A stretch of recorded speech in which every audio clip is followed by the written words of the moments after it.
Hepinize selamlar arkadaşlar. Ben Fatih. Yeni bir King Shot videosuna daha hepiniz hoş geldiniz. Bugün petler konusunda bilgiler vereceğim sizlere. Videomuzda petlerin özellikleri, verdikleri istatistikler, hangi sıralamaya göre geliştirmeniz gerekli bunların hepsine değineceğiz dostlar. Olabildiğince bütün detaylara giriş yapmaya çalışacağım. Bu yüzden video biraz uzun sürebilir. Petler oyunda istatistik konusunda çok önemli rol oynuyorlar. Onun için bu videoyu başından sonuna kadar izleyin lütfen. Videomuzun daha fazla kişiye ulaşması için videoyu beğenip beni desteklemek için kanala abone olursanız sevinirim arkadaşlar. Ayrıyeten videomuza geçmeden önce sizlere de bir hediye kodu paylaşayım. Bu da kullanmayan arkadaşlarımız için en azından fayda sağlasın. Let's Clean Up arkadaşlar. Bütün hepsi büyük harflerle ve birleşik olacak şekilde yazdığınız zaman buradan bu koddan faydalanırsınız. Ben ayrıyeten bu kodu sizler için videonun açıklamalar kısmına da ekleyeceğim. Şimdiden hepinize iyi seyirler diliyorum arkadaşlar.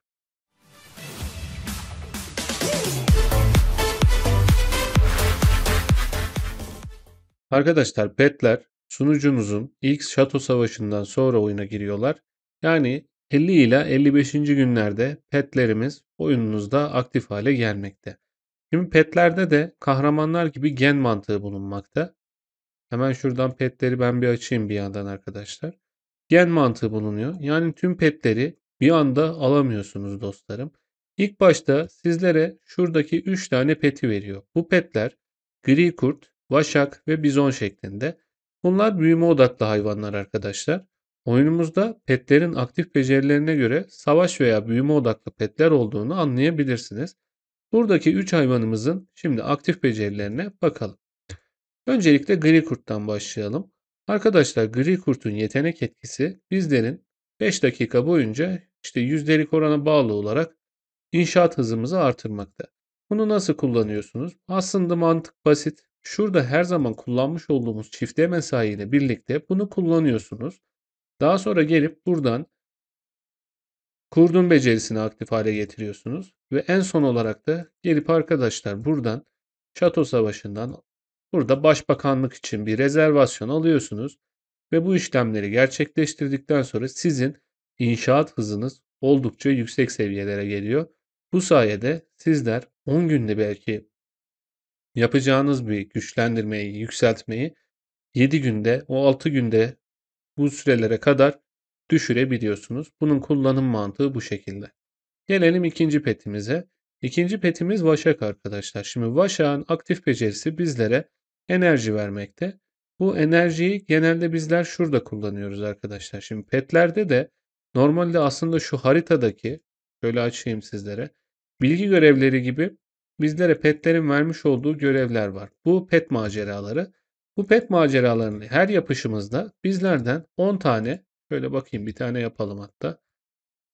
Şurada görüyorsunuz bizlerden 10 tane enerji istiyor. Buradan gelen enerji bir nevi buraya gidiyor. Burada zaten 4 tane yapabiliyorsunuz en fazla. 4 taneden 40 enerji şeklinde buraya gidiyor. Bunun aktif becerisi de bu şekilde. Diğer bir hayvanımız olan bizon arkadaşlar. Bizonun aktif becerisi yabanda yani haritada kaynak toplarken işimize yarıyor. Bu da şöyle oluyor. Örneğin şuradan geldiniz bir tane odun bölgesine. Mesela bu odun bölgesinin normalde 14 milyon toplama saati 9 saat arkadaşlar. Şu an bizim bizonumuzun yeteneği aktif. Biz buraya askerimizi gönderdiğimiz anda arkadaşlar bunu normalde 9 saat yerine anında toplayıp getiriyor. Bunun aktif becerisi de bu şekilde ilerliyor arkadaşlar. Şimdi gelelim ikinci kahramanlarımıza Gen 2 özür dilerim Gen 2 petlerimize. Şimdi ikinci dönemde gelen petler arkadaşlar buradaki çita ve geyik oluyor. Burada ikinci seviyede gelen petlerimizdeki önemli durum ilk savaş petimiz bu şekilde geliyor arkadaşlar geyik. Şimdi ben bunların aktif becerilerini de sizlere göstereyim. Şimdi çitanın aktif becerisi arkadaşlar bizlere günlük olarak mama vermekte, pet maması. Bu evcil hayvan mamasıyla bizler petlerimizi ana dönümler yani 10 ve katları olmadığı sürece geliştirme işleminde kullanıyoruz. Aşağıda görmüş olduğunuz üzere. Bunun aktif becerisi bu şekilde. Şimdi geyik hayvanımızın aktif becerisi ise arkadaşlar 2 saat boyunca rakip kişilerin, hmm, rakip şefin sağlığını %3 oranında artırıyor. Düzeltiyorum, azaltıyor arkadaşlar. Bu önemli bir pettir. Savaşlarda oldukça kullanışlı oluyor bu. Zaten birazdan petlerin geliştirme mantığını anlatırken bunun önemine değineceğim. Buradaki ikinci seviye petlerimiz de bu şekilde. Bunlar genelde bunun ilk petlerden 20-25 gün sonra kadar geliyor diye biliyorum. Onu da o şekilde aktarayım. Gelelim Gen 3 petlere arkadaşlar. Üçüncü sırada gelen petlerde aslan ve ayı oluyor. Bunların da hemen kısaca yeteneklerine bakalım. Daha sonra bu petlerin geliştirme mantığını ve dikkat edilmesi gereken şeyleri sizlere anlatacağım. Zaten en önemli konu da bu olacak. Şöyle aslan petimize gelelim. Şimdi aslan petinin yetenek etkisi haritada bir tane sandık çıkarıyor. Bu sandığı toplayabiliyorsunuz. Bu da büyüme odaklı bir pettir arkadaşlar. Burada Bozayı'nın yeteneği ise arkadaşlar 2 saniye boyunca hem intikal hızınızı artırıyor hem de rakibin öldürücülük niteliğini %3 azaltıyor. Buradaki %21 intikal hızı yaban intikal hızı değil arkadaşlar. Yani sizin normal birileri saldırırken falan oradaki intikal hızınızı düşürüyor yani. Bu güzel bir özellik, bilginiz olsun.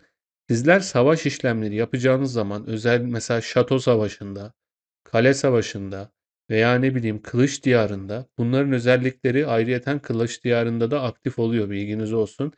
Bunu kullanacaksınız. Ayrıyeten gelip şuradan G'yi kullanacaksınız arkadaşlar. İkisini birden kullanıp bu iki yeteneği kombolayacaksınız. Savaşta bu şekilde işlem sağlayacaksınız. Şimdi geliştirme mantığı ve dikkat etmeniz gereken şeyleri sizlere anlatayım. En önemli konu bu olacak.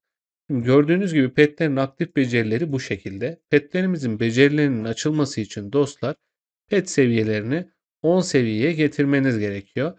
Petlerinizin seviyeleri ilerledikçe aktif becerilerin bonusları ve sürelerinde de değişimler oluyor. Bunları petlerinizin yeteneklerine bakarak kontrol edebilirsiniz. Videoyu uzatmamak adına ben bu kısımları atlıyorum. Bunlar petler açıldıktan sonra sizler bakarsınız. Şimdi dostlar petlerimizi geliştirirken bizlerden evcil hayvan maması, işte büyüme kılavuzu ve besleyici iksir istiyor. İlerleyen seviyelerde ayrıyeten terfi madalyonu da istemekte. Şimdi bunlar bizler için oldukça önemli eşyalar. Buradaki büyüme kılavuzu, besleyici iksir ve terfi madalyonunu sadece geçiş seviyelerinde istiyor arkadaşlar. Bu geçiş seviyeleri 10 ve katları. Mesela örnek olarak gördüğünüz gibi mesela bunu 50 seviye yapmak için benden istemiş olduğu eşyalar bunlar. Her yeni gen seviyesindeki hayvanları geliştirirken istemiş olduğu mama ve diğer eşyalar artmakta. Bu yüzden biz olabildiğince bunları dikkatli dağıtacağız. Bunun dışında her pet seviyesini geliştirirken petlerin vermiş olduğu bonuslar da artıyor. Burada işte ekiplerin saldırısı, ekiplerin savunması şeklinde buradan görebilirsiniz dostlarım. Bu petlerimizin vermiş olduğu özellikler bunlar.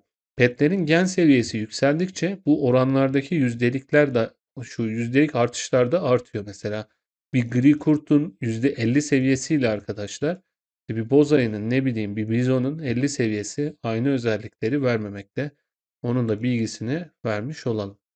Şimdi oyuna para yatırmadan oynayan kitle olarak biz başlangıçta önce şimdi en kolay bu geliştiği için gri kurtun aktif becerisini geliştirmek adına bunu geliştireceğiz arkadaşlar. İnşaat hızını artırdığı için. Bizon'un aktif becerisi de kaynak toplama olduğundan dolayı bir de Bizon'u geliştireceğiz. Bizim önceliğimiz Gen 1'de bu ikisi olacak. Ama Bizon için aslında biz aktif becerisinden ziyade arkadaşlar şurada vermiş olduğu bonuslar bir de buradaki rafine işleminden dolayı vereceğiz. Bunu ben birazdan anlatacağım sizlere. Şu anda burayı öyle göstermek için açtım.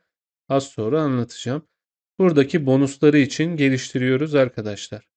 Bunun dışında Vaşak şöyle. Şimdi oyuna para yatıran kişiler için geçerli değil bu arada bu dediğim gelişim. Oyuna para yatırıyorsanız önce onu söyleyeyim arkadaşlar. En yüksek hangisi açılırsa onu yükselterek devam edin. Yani önce bunu fullleyin, sonra bunu fullleyin, sonra G'yi fullleyin. Önce savaş odaklı olanları fullleyin, daha sonrasında büyüme odaklı olanları. Fakat oyuna para yatırmayan kitle olarak ben hemen şimdi sizlere bunun bilgisini de aktarayım. Şöyle şunu kapatalım arkadaşlar.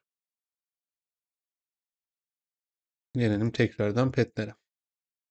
Şimdi birinci seviyede dediğim gibi önce gri kurt, daha sonrasında bizon, bu iki petimizin gelişimine ağırlık veriyoruz. Burada başlangıç için Vaşak kahramanımızın Vaşak petimizin seviyesini 20'de bırakacağız arkadaşlar. Bunun sebebi şuradaki aktif becerisinden gelen 40 enerjiyi alıp oradaki maceralarda kullanabilmek. Orayı en azından normal enerjimizden gitmeden sadece bu Vaşak'ın enerjisiyle orayı kapatabilmek, kullanabilmek. Vaşak'ı bu şekilde bırakabiliriz. Daha sonrasında yeni kipetler geldiği zaman burada sizin yöneliminize bağlı olarak değişir ama benim önerim öncelikle şuradaki G'yi fulllemeniz arkadaşlar. Seviye olarak önce G'yi fullleyin. Daha sonrasında da şuradan Çita kahramanını petini fulllersiniz. Ondan sonra arkadaşlar Gen 3 açıldığı zaman da yine aynı şekilde Boza'yı ve Aslan şeklinde böyle yukarıdan aşağıya şeklinde fullleme işlemlerinizi yapın. Şimdi bunların her geliştirme işlemi ilerledikçe sizlerden daha fazla eşya istiyor arkadaşlar. Mesela burada R şeklinde mavi pet. Bunu geliştirirken örnek veriyorum 2900 istiyorsa bizlerden, geliyor buradakini geliştirirken örnek veriyorum bizlerden daha fazla istiyor. Veya yukarıya çıkıyoruz işte mor petlere geliyoruz, bunlardan daha fazla istiyor. Burada sizlerin yapmanız gereken şu arkadaşlar. Bizler Gen 2 zamanı geldiği zaman olabildiğince mamaları biriktireceğiz. Sadece şuradaki geyiğe odaklanacağız. Sonra Gen 3 geldiği zaman arkadaşlar mamamız yeterli gelirse bunları geliştirmeye başlayacağız. Şunu fullememiz önemli. Çünkü bu vermiş olduğu özellik ve nitelik bakımından oldukça işlevsel bir evcil hayvan arkadaşlar. Bilginiz olsun. Burada geliştirme sıralamasında önce gri kurt, sonra bizon, daha sonrasında geyik. Bunları fullemenize gerek yok bu arada. Bu açıldığı zaman direkt buna yöneleceksiniz arkadaşlar. Ve ondan sonrasında bozayı ve aslan şeklinde. Bunların gelişim ve öncelik sıralaması bu şekilde dostlar. Şimdi gelelim bunların rafine sistemine. Bu konu petlerimizdeki en önemli konu olabilir. Çünkü bazı arkadaşlarımız burada rafine sistemini nasıl işlediğini pek bilmiyor ve elindeki geliştirme taşlarını rastgele kullanıyorlar. Önce rafine işlemini yapabilmeniz için arkadaşlar petinizin 10 seviye olması lazım. Daha sonrasında rafine işleminde görmüş olduğunuz işlemlerde şurada, burası rafine işlemi arkadaşlar. Burada birliklerin bazı bonusları söz konusu. Şuradan görebilirsiniz.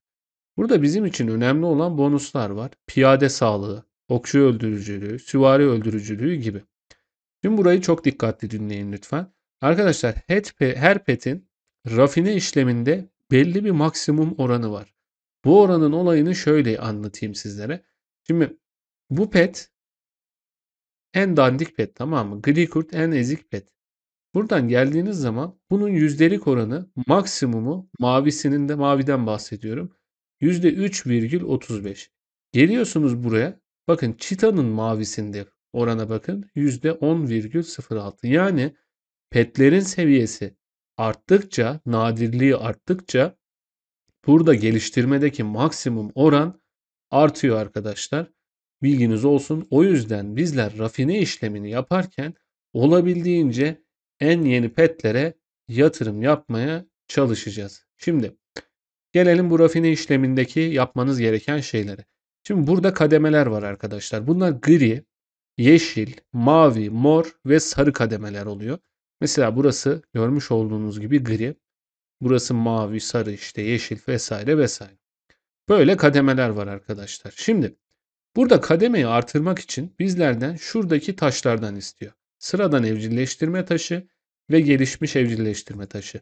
Arkadaşlar bizim başlangıçta bunları işlem yaptığımız zaman, mesela geliştir dediğimiz zaman, bunlar işte başarısız oluyor, düşüyor veya işte başarılı oluyor, yükseliyor. Griden maviye getirene kadar, yani bunlar mavi olana kadar sadece şunla basacaksınız arkadaşlar. Çünkü şu taşlar, gelişmiş evcilleştirme taşları çok kıymetli. Sadece maviyi de basıyorsunuz. Çünkü griden maviye getirene kadar çok fazla başarısız olma ihtimali yok. Genelde başarılı olur.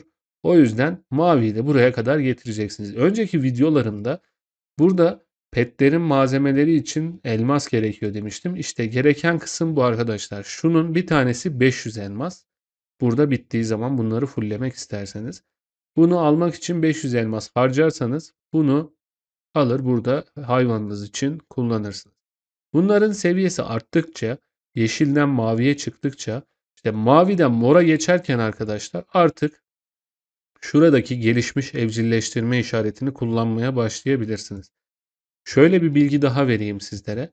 Mesela geldiniz, bunu mavi yaptınız arkadaşlar. Bunu mavi yaptıktan sonra artık bunları gelirsiniz bu yandaki pete kullanırsınız arkadaşlar. Sonra gelirsiniz buna kullanırsınız. Daha sonra gelirsiniz buna kullanırsınız. Böyle sırayla artık ilerletirsiniz arkadaşlar bunları. İşte mavileri şimdi maviden mora geçmek kolay değil. Çünkü sadece bununla geçireceksiniz. Mordan sarıya geçmek zaten imkansız gibi bir şey arkadaşlar ama çok para yatırıyorsanız eğer oyuna bunu da yapabilirsiniz. Buradaki bonusları da alabilirsiniz. Burada ağırlık vermemiz gereken bonuslar zaten önemli bonuslar olan piyade sağlığı, okçu öldürücülüğü, süvari öldürücülüğü. Bunları oran bazında artırabilirseniz zaten sizin oldukça işinize yarayacaktır. Bunların eşyalarını tabii ki etkinliklerde kullanacağız yine arkadaşlar. Çünkü biz her zaman her eşyayı biriktir kullan mantığıyla kullanıyoruz. Onun da bilgisini ayrıyeten vereyim. Şimdi petlerle alakalı arkadaşlar verebileceğim bilgiler bunlar. Sizin aklınıza takılan başka sorular varsa, bu petlerin işte bildiğiniz başka şeyler varsa bunların hepsini yorumlarda lütfen belirtin. Benim bilmediğim şeyler varsa, sizin bildiğiniz şeyler varsa ben yorum olarak sabitlerim. Bunun dışında buraya kadar geldiyseniz videoyu beğenip kanala abone olmayı unutmayın lütfen. Hepiniz kendinize çok iyi bakın dostlarım. Hoşça kalın.